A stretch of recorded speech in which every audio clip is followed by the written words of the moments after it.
America ने बांग्लादेश को लगाई कड़ी फटकार, यूनुस की बढ़ी टेंशन और हसीना को मिलेगा रास्ता। नमस्कार, मैं हूं आपके साथ रुचिका राज और आप देख रहे हैं न्यूज 18 बिहार झारखंड का डिजिटल प्लेटफॉर्म। अमेरिकी सांसदों ने बांग्लादेश की अंतरिम सरकार को कड़ी चेतावनी दी और ये कहा कि किसी बड़े राजनीतिक दल को चुनावी प्रक्रिया से बाहर रखना लोकतंत्र के खिलाफ होगा। ये चेतावनी ऐसे समय पर आई जब यूनुस सरकार ने आवामी लीग पर प्रतिबंध लगा रखा है।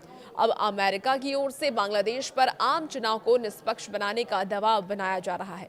बांग्लादेश में फरवरी में होने वाले आम चुनाव से पहले शेख हसीना की वापसी का रास्ता बनता दिख रहा है। मोहम्मद यूनुस की तानाशाही के खिलाफ अंतरिम सरकार पर अंतर्राष्ट्रीय दबाव बढ़ता जा रहा है और अमेरिका के प्रभावशाली सांसदों के समूह ने बांग्लादेश की अंतरिम सरकार को कड़ी चेतावनी भी दी है कि यूनुस को शेख हसीना की पार्टी अवामी लीग से बैन हटाना ही पड़ेगा।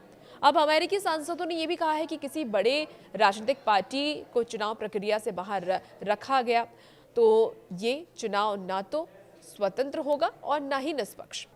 अमेरिकी प्रतिनिधि सभा की विदेश मामलों की समिति के वरिष्ठ सदस्य, जिसमें कई नाम शामिल हैं, उन्होंने बांग्लादेश की अंतरिम सरकार के प्रमुख सलाहकार मोहम्मद यूनुस को औपचारिक पत्र भेजा और इस पत्र में अमेरिकी सांसदों से ये कहा कि किसी राजनीतिक संगठन पर प्रतिबंध लगाना लाखों मतदाताओं को उनके वोट से वंचित करना है, उनके अधिकार से उनको वंचित करना है।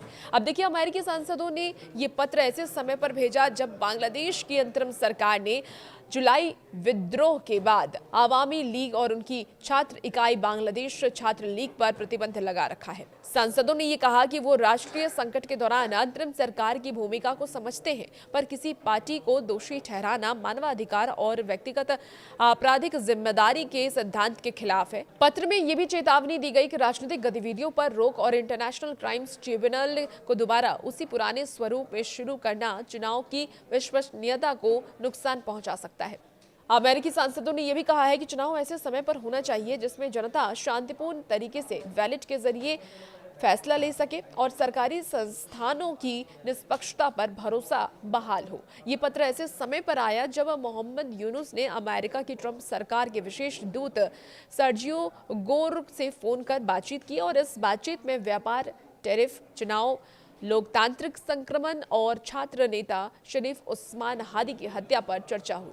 यूनुस ने यह कहा कि बांग्लादेश 12 फरवरी को चुनाव के लिए पूरी तरीके से तैयार है और अंतरिम सरकार स्वतंत्र, निष्पक्ष और शांतिपूर्ण मतदान सुनिश्चित करेगी।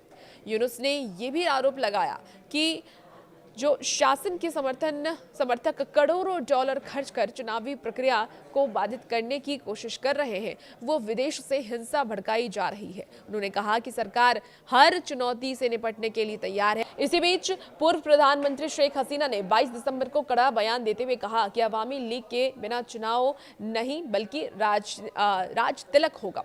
उन्होंने चेतावनी दी कि अगर उनकी पार्टी पर प्रतिबंध बरकरार रहा तो लाखों लोग मतदान से दूर रहेंगे और ऐसे सरकार को नैतिक वैधता नहीं मिलेगी।